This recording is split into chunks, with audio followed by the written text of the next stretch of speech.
Welcome, dear listeners. Are you ready to delve into the darkness once again?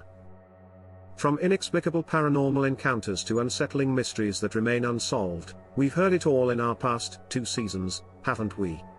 But rest assured, the chills are far from over. In fact, we're just beginning to scratch the surface of the unknown. In Season 3, we've gathered a bone-chilling collection of tales that will test the boundaries of your imagination and question the reality you think you know.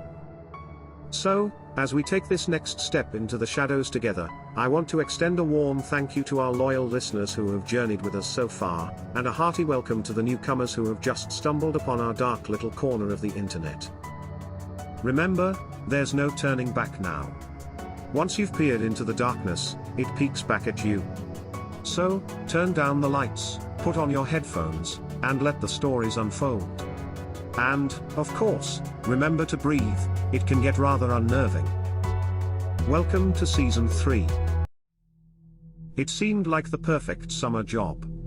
A small hotel, a few miles out of town, in need of a few junior staff members to help keep things running during the tourist season. It seemed like exactly what I needed. But I could never have predicted what happened within the walls of that hotel. On my first day, I was paired with an older woman, Kelly, who oversaw the hotel management. She gave me a walkthrough of everything that I had to do, along with several rules and instructions that I had to abide by. It started as a very standard list. Stay out of the way of the guests, keep your uniform clean and tidy, normal things. Then came the final, and most important rule. Kelly seemed to lean in closer to me, her voice almost at a whisper. "There's just one more rule," she told me. "Do not, under any circumstances, ever go into room 13. Of course, I had a million questions about this strange rule. I had walked past the door to room 13 several times on my tour of the hotel, and it had looked exactly like all of the other doors. What's so special about room 13? I asked Kelly, curious. She shook her head. "It's a rule that comes from the hotel owner," Kelly explained. "No one is allowed in there, not even me. It's kept locked at all times, and that's all I know about it." I accepted that response, and thought nothing more of it. Perhaps, the hotel owner had his own reasons for keeping the room locked. There was no reason to believe that anything was going on in there. Of course, I later came to realize that I should have seen red flags much sooner. It had been a few weeks of working in the hotel, without problems. Everything had gone smoothly, and I had basically forgotten all about the bizarre rule of room 13. I had become familiar and friendly with my fellow members of staff. I was particularly close with Mark, one of the waiters, or Elizabeth, a housekeeper. I often found myself working closely with Catherine, a junior staff member like myself. Everything was going well, until one night. I was getting ready to go home, one evening after my shift had ended, when Kelly approached me. She explained that her night shift manager had called in sick, and asked if I would do her a favor and stay on for overtime. I agreed, and the first hours of the night shift went smoothly. It was only after all of the guests had retired to their hotel rooms, and gone to sleep, that I finally started to notice something extremely odd. I was walking through the hallways of the hotel, when I passed room 13. I thought nothing of it, until I heard a small noise, almost like a scratching sound, coming from inside the room. It made me stop in my tracks, and my instincts wanted to open the door and see what was going on, but I remembered the rule. Do not go into room 13. Whatever these strange noises were, I would have to ignore them. About an hour later, I was checking my emails in the hotel office, when I heard a loud crash. Thinking that someone was in danger, I rushed up to where I had heard the noise, taking myself all the way up to where I was, once again, standing outside the door of room 13. I could have sworn that I heard the sound coming from in there, but that couldn't be possible. Knowing that I was not allowed to enter room 13, I turned around to walk away. Suddenly, I heard another loud crash. It was undeniable that it had come from room 13. I couldn't ignore all of these strange sounds coming from the room. I had always been taught to act on instinct, and all of my instincts told me that there was something very, very wrong with room 13. Whatever, or whoever was in there, it was giving me a very strange feeling. I don't quite know what came over me, but I suddenly started to press on the handle of the door, trying to force it open. I was well aware that trying to enter room 13, against the rules, could lose me my job, but I couldn't ignore the noises coming from the room. Something could really be wrong, and I didn't want to take that risk. The door was locked, but it was not impossible to force it open. It took a lot of strength, but eventually, the door opened a crack, and then I was able to pull it open enough for me to be able to carefully slip into the room.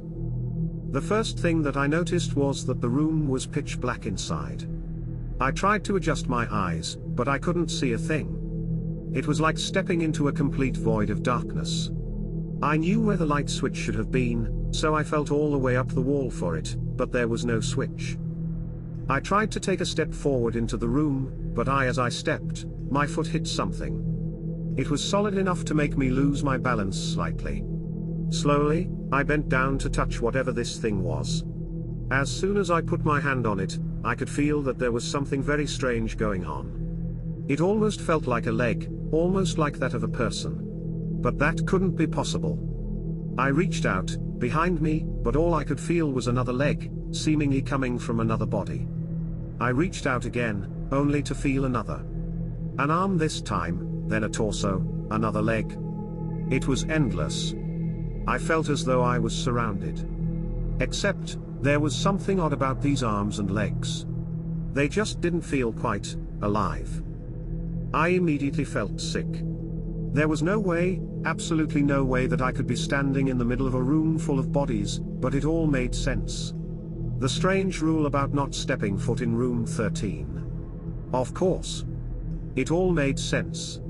This was where the bodies were hidden. I didn't want to believe it, but there seemed like no other explanation. I felt completely sickened, my head spinning, a shiver running up my spine. There was no way.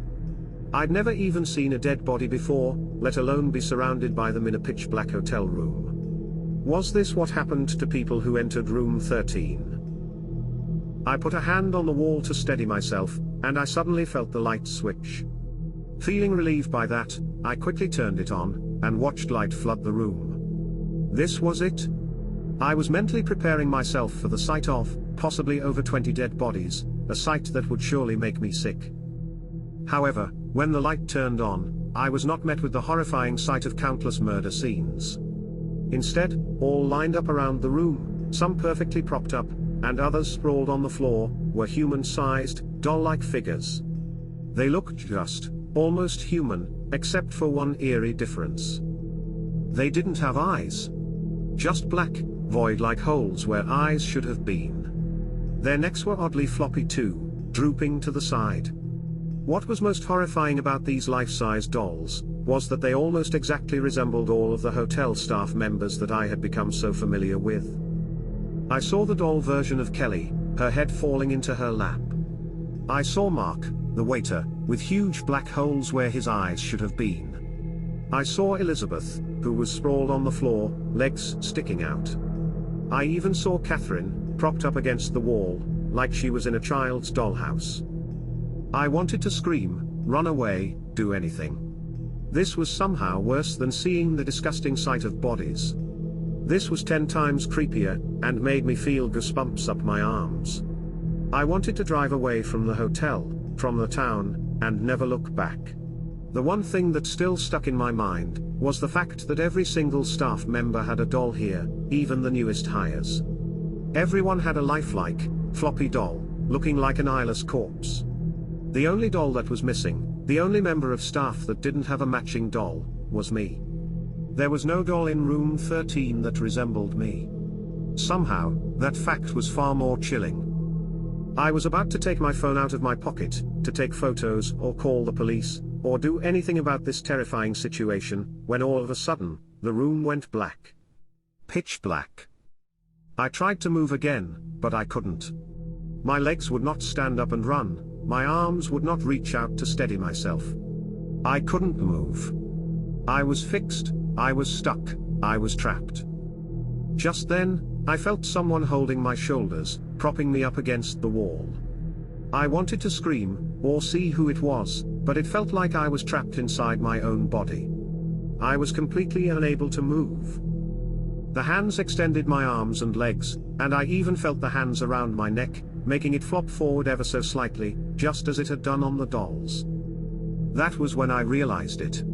The dolls inside room 13 were not lifelike copies of the hotel staff members, they were the hotel staff members. And I was about to meet the very same fate, in room 13. If only I had just listened.